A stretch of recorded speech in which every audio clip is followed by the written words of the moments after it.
Hey, what's up everybody? Thanks for coming back to the Blind Man with the Stupid Hand blog, part 3. I have still gone all day without a cigarette. It was a little rough. I fell asleep earlier just to not have to be awake and deal with the withdrawals, but since then it's been surprisingly smooth. I don't feel as bad as I did earlier, and I think I'm making some progress. Earlier I asked if anybody had any questions or wanted me to talk about anything, and we got a couple questions. No fucking suckers. And we also got someone interrupting me. Holy shit. Say hi. Hey. So let's go ahead and jump on into those questions. We'll go ahead and start with Abstract 09's question about how I became to be the blind man with the stupid hand. And it all starts, I guess, 19 years ago now. I was 6 years old, and it was about mid-October, and I got a really bad disease for that time, and for a kid my age, called meningitis. And if you don't know what that is, what it is the stuff between your skull and your brain are called meninges. And when you get meningitis, it makes those inflame and swell, which puts a lot of pressure on your brain. So I was in a coma for about 2 weeks, and real shitty part was I missed Halloween that year. I was so pissed about that, but luckily I had some friends and stuff that gave me some of their candy, so I probably made out better than I would have had I actually gone. But that's not the point. It's all, getting to dress up and go out. So that sucked. I missed that, and that caused me to be completely blind in my right eye, and I have 2400 vision in my left eye, and I have limited motor function in my left hand. So, which is why it does weird things like that, and I can't really move it right. And when I first got out of the hospital, first thought was, oh my god, can I still play video games? It was right before I got my Super Nintendo, my SNES. My mom had told me that when I was in the coma, she would tell me that if I woke up, she'd buy me a Super Nintendo. So, I guess Nintendo saved my life. I was very excited that I was still able to play video games. You know, when you're like 5 or 6, that's like such a huge deal, especially in the middle of the bit wars and shit back in the day. So yeah, these are my glasses. I use these for reading and writing. They're only for close-up stuff. Nothing far away. I can't see anything far away. Just pretty much SOL for that. But I read a lot, and I do a good bit of writing. So these do the trick. They're pretty banged up. This is, I know at least the second pair I've had over the years, if not the third. This one's missing a lens, and it's missing a peg, so it's all broken like that. But they're durable. Double hinged arms for my clumsy ass. So yeah, these are pretty priceless to me. If not so much the frames, but if that thing got messed up, I'd be pretty fucked. So that's how I came to be the blind man with the stupid hand. I consider it to be a blessing. Growing up, I never, saw bad things, because I couldn't see. Granted, I didn't see a lot of good things, but I think overall, being a mall rat and all through high school, I was a pretty weird kid. I dressed pretty crazy, so I'm pretty glad I never had to see dirty looks. I never did it for the attention, because how could I?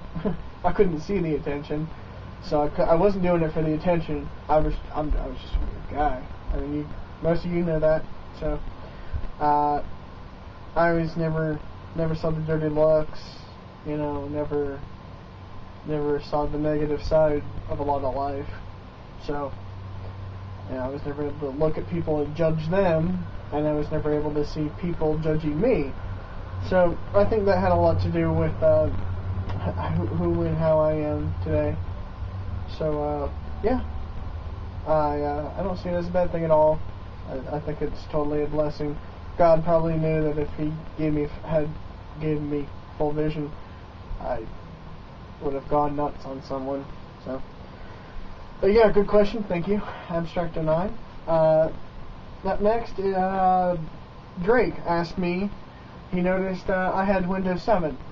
He said he tried it, didn't really care for it. Surprisingly, yes, I do like it. It has added a lot of features that make it, you know, a lot more user-friendly. A lot of which they show on the commercials for it. You know, like how you can put two windows and snap them together on the desktop. That's convenient. I'm running 4 gigs of RAM and a quad-core processor, so pretty much I can run anything on it perfectly fine. Windows Media Center is pretty cool, especially, you know, running it through the Xbox, which I don't do a lot of because it's kind of quirky. I mean, if you had all the bells and whistles, which some of it you got to pay for, then that'd be cool. But you know, it's kind of pointless unless you're just a frivolous person.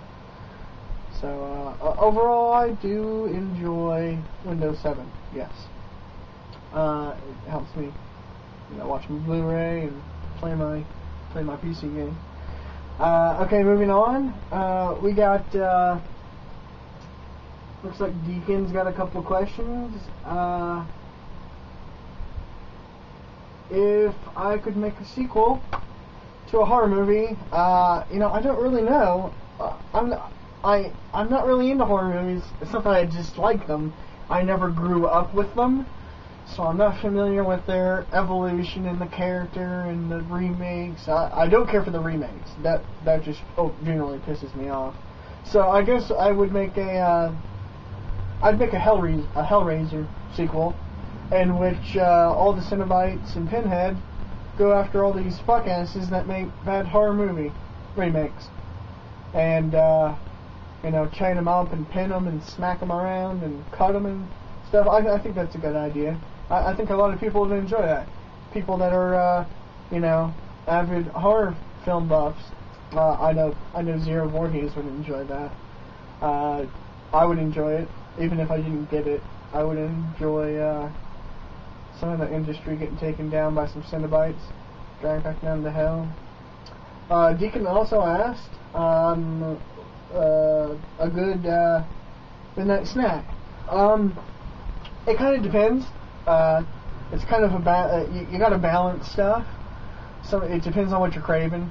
If I'm feeling, you know, I might want some cheddar cheese and a Slim Jim, you know, something meaty and salty and something creamy and cheesy, you know what I'm saying, or something sweet and salty, like, you know, I might want some ice cream, and then I might want, you know, some cookies, or, you know, you kind of gotta, you know, balance it out.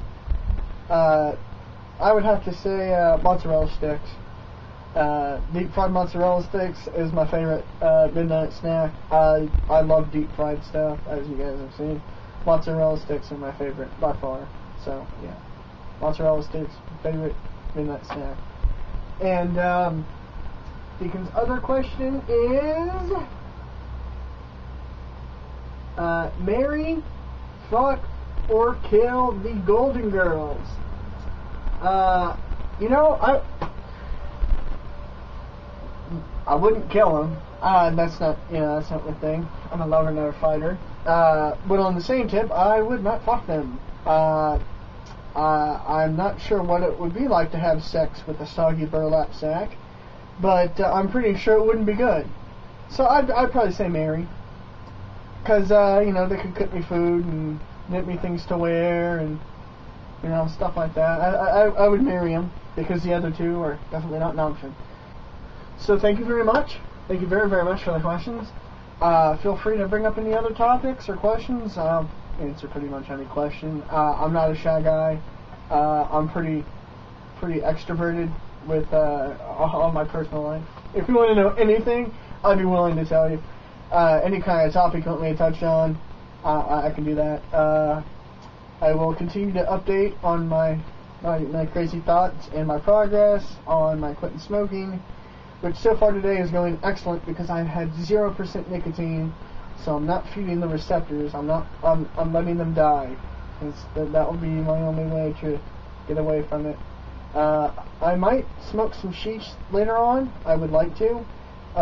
If I get around to that, I might come back and, show you guys the hookah and, say what's up to you guys. But until then, keep it abstract and much normally love. Thanks for coming, guys.